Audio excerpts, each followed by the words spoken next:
राजस्थान में 5 विधानसभा उपसीटों पर जल्द उपचुनाव होने जा रहे हैं और इसकी राजनीतिक पार्टियों ने तैयारियां भी शुरू कर दी हैं। कांग्रेस के राष्ट्रीय महासचिव और पूर्व उप मुख्यमंत्री सचिन पायलट का एक ताज़ा बयान आया है। टोंक की सीट देवली उनियारा को लेकर उन्होंने प्रदेश की 500 सीटों पर जीत का दावा किया है।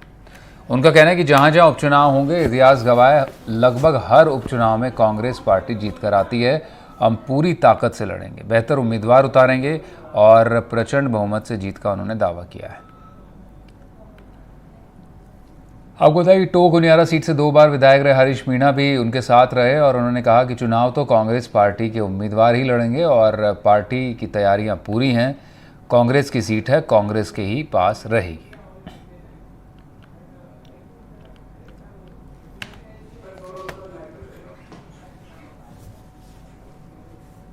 जहाँ जहाँ उपचुनाव होंगे, इतिहास गवाह है, लगभग हर उपचुनाव में कांग्रेस पार्टी जीत कर जाती है।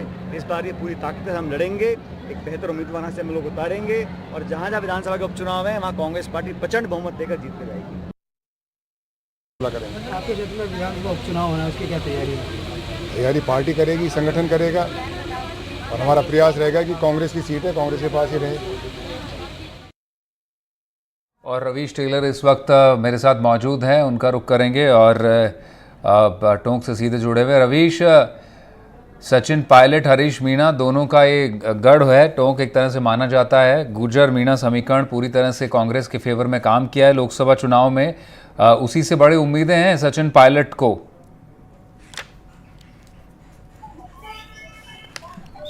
जी मनीष, अगर टोंक सवाई माधोपुर की बात की जाए, टोंक की बात की जाए तो हाल ही के जो लोकसभा चुनाव हुए थे उसमें हरीश मीणा ने जो है देवली उनियारा की सीट छोड़कर चुनाव लड़ा था और 65,000 से जो है उन्होंने एक जीत हासिल की थी।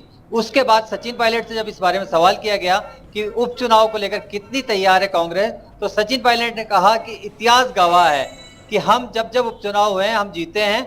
वहीं हरीश मीणा ने भी एक बात साफ कही कि ये हमारी सीट है और वो इसलिए कह रहे थे कि 2 बार से यहाँ से विधायक रहे हैं। उपचुनाव के साथ ही जो 4 चुनाव हुए हैं इस सीट पर, परिसीमन 2008 में लागू होने के बाद में, उसके दौरान 3 बार कांग्रेस ने जीत हासिल की है। ऐसी सूरत में जो है कांग्रेस आशावान है, इतिहास उनके पक्ष में है, उम्मीदवार उनके पास जो है यहाँ पर।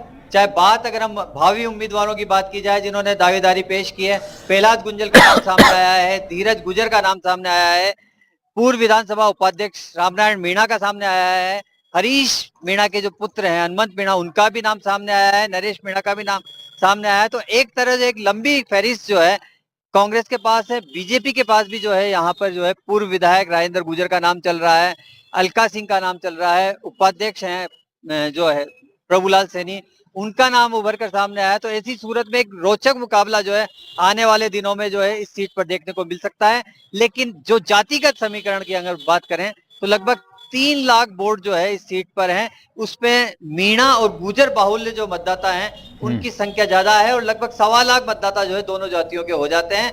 उस सूरत में डिसाइडर जो है सामान्य सीट पर बीजेपी जो है जहां गुजर पर दाव लगाती आई है, वहीं कांग्रेस जो है यहाँ से मीणा जाति के उम्मीदवार को चुनाव मैदान में उतारती आई है अब तक। मनीष, बिल्कुल रवीश, एक तरह से कहें कि कहने को बिल्कुल राजनीतिक पार्टियां अपनी तरफ से तमाम दावे करती हैं प्रचंड बहुमत को लेकर, लेकिन चुनावी मुकाबला इस लिहाज से दिलचस्प होगा क्योंकि जिस तरह से लोकसभा चुनाव में गुर्जर मीणा कॉम्बिनेशन एक तरफ चला गया, वैसा विधानसभा चुनाव में देखने को नहीं मिलता है क्योंकि यही गुर्जर विधानसभा चुनाव में कांग्रेस से खासे नाराज थे और ये सीटें, चाहे वो आप पूर्वी राजस्थान की बात करें या फिर दूसरे जगहों की, खासा नुकसान हुआ था कांग्रेस को। जी मनीष, वाकई लोकसभा चुनाव के समीकरण अपने होते हैं, विधानसभा चुनाव में स्थानीय मुद्दे भी होते हैं, लेकिन एक ऐसी सीट की बात कर रहे हैं उपचुनाव में जहां स्थानीय मुद्दे नगण्य हो जाते हैं, जहां जो है जातिगत आधार पर जो है चुनाव लड़ा जाता है। मतदाताओं की अगर हम संख्या की बात करें तो कांग्रेस के फेवर में जो है ये सीट रही है और इस बार के चुनाव की अगर हम बात करें जो होने वाला आगामी महीने में होगा, जातिगत समीकरण ये कहते हैं कि ये सीट कांग्रेस के लिए कोई मुश्किल नहीं है। सचिन पायलट की प्रतिष्ठा का सवाल है। आने वाले टाइम पे यहाँ जो है पंचायत राज के चुनाव होंगे, नगर निकायों के चुनाव होंगे राजस्थान में, उस लिहाज से भी जो है 5 चुनाव होने वाले हैं, दोनों दलों के लिए महत्वपूर्ण है। भारतीय जनता पार्टी किसी भी सूरत में चाहेगी कि इस सीट को निकाला जाए क्योंकि ये सीट जो है यहाँ एक बार वो पहले जीत चुके हैं, राजेंद्र गुर्जर विधायक रह चुके हैं और वो इनके जिताऊ उम्मीदवार भी साबित हो सकते हैं। वहीं दूसरी ओर हम बात करें, अन्य सीटों की बात करें, सभी सीटों पर सचिन पायलट की खुद की नजर भी 2028 के चुनाव पर है।